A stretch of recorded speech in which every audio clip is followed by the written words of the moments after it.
დღეს გვექნება ყველაზე ჯანსაღი სუპერ სადილების განხილვა. ჩემი საყვარელი კერძები მათთვის, ვისაც უნდა რომ ჯანსაღად იყოს და განსაკუთრებით მათთვის, ვისაც უნდა წონის დაკლება. პირველი ჩემი საყვარელი ინგრედიენტი სადილის დროს არის ქათმის ხორცი, ანუ ცილებიდან ყველაზე მეტად მიყვარს ქათმის ხორცი, ამიტომ დავიწყებ ჯერ ქათმით. ძალიან მიყვარს გრილში ან ღუმელში შემწვარი დედალი, ძალიან მაგარია იქ წინასწარ აჯიკაში ან რაღაცა სვანურ მარილში დაბასტურმებული, მოკლედ შემწვარი ესე გრილის აპარატში ან ღუმელში ძალიან ჯანსაღია და ძალიან მაგარი. ქათმის კატლეტები ძალიან მიყვარს და ჩახოხბილიც. ერთი მეორეზე ჯანსაღია, თამამად შეიძლება მივხვდეთ. შემდეგი ჩემი საყვარელი ცილოვანი პროდუქტი არის საქონლის და ხბოს ხორცი. ძალიან მიყვარს გიშდები ჩაქაფრულზე, ხაშლამაზე, ოსტრზე, ერთი მეორეზე ჯანსაღია. ხბოს წვადებიც კი ძალიან ჯანსაღია, ასე ვთქვათ, მამა-პაპურად ნაკვერცხალზე შემწვარი შეგიძლია თამამად მიირთვა.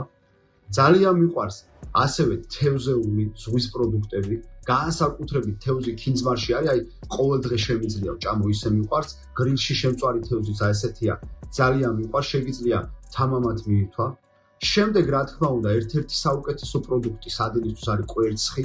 ყველაფერი რაც კვერცხისგან მზადდება, ძალიან მაგარია. ძალიან მაგარი, აი უზეთოდ შემწვარი კვერცხი ხაჭოსთან ერთად, აი ესე მიყვარს, აი ხაჭაპურივით გემოაქ იდეალურია, ჩვეულებრივად მოხარშული კვერცხიც კი ძალიან გემრიელია.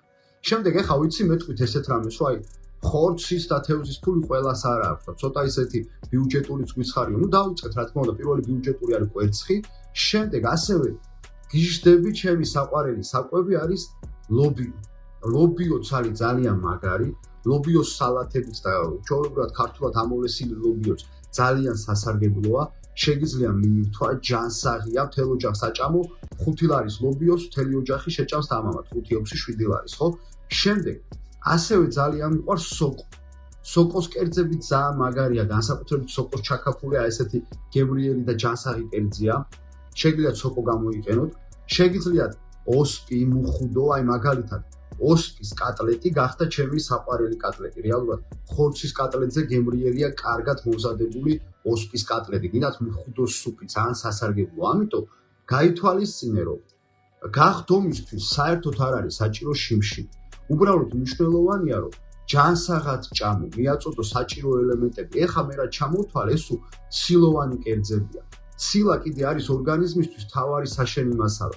ცხიმისთვის პროცესის და ორგანიზმის სწორი პროცესების ერთ-ერთი მთავარი გარანტორია, ასე ვთქვათ. ამიტომ ცილოვანი კერძები უნდა თამამად ვჭამოთ. ოღონდ გაითვალისწინე, რომ თუ ამ კერძებს მიაყოლებ ზევიდან ბოსტნეული სალათს, იმ ცილას უფრო ადვილად აითვისე და წონის კლების პროცესის უფრო ადვილად წავა. ამიტომ აი ასე ვჭამ ხოლმე ფერადი ბოსტნეული სალათი და პლუს იმ კერძებიდან ერთ-ერთი რაც ჩამოთვალე. კიდე არის სხვა კერძები, ამიტომ გთხოვეთ, რომ ეხა ყველაფერზე მე ვერ ვისაუბრებ და თქვენც დააკომენტარეთ თქვენი საყვარელი ჯანსაღი კერძები, ცილოვანი კერძები. აუცილებლად მიირთვით გემრიელად, ჯანსაღად, არ ირშიმშილოთ, არ გინდათ ეს რაღაცა მაწვნის დიეტები, კეფირის დიეტები და ცხილის დიეტები და თავის გაწვალება. ჭამეთ ჯანსაღად, გემრიელად, ამოიღეთ მავნე საკვები თქვენი რაციონიდან და აი ესეთი შედეგი გექნება და თუ გინდა კიდევ უფრო გაიმარტივოს საქმე და გვერდში ყავდეს პროფესიონალი კვების კონსულტანტი, ვინც გაასწავლის და დაგიბალანსებს შენი გრაფიკის მიხედვით რა დროს რა ჭამო, როგორ ჭამო, რომ გემოვნებასაც მოარგო ყველაფერი, გაგაკონტროლებინებს ამ ყველაფერს და კიდევ ბევრ რამეში დაგეხმარება, პირადში მოგწერე, ძალიან მაგარი შეთავაზებები გვაქვს ეხა. და გააზიარე ეს ვიდეო, რომ ბევრი ადამიანი მიხვდეს, რომ ჯანსაღი კვება სულაც არ არის შიმშილი და ის კითხვა, რომ აბა რაღა უნდა ვჭამოთ, რეალურად არ უნდა ისმეოდეს, როცა საქართველოში არის ამდენი ჯანსაღი კერძი.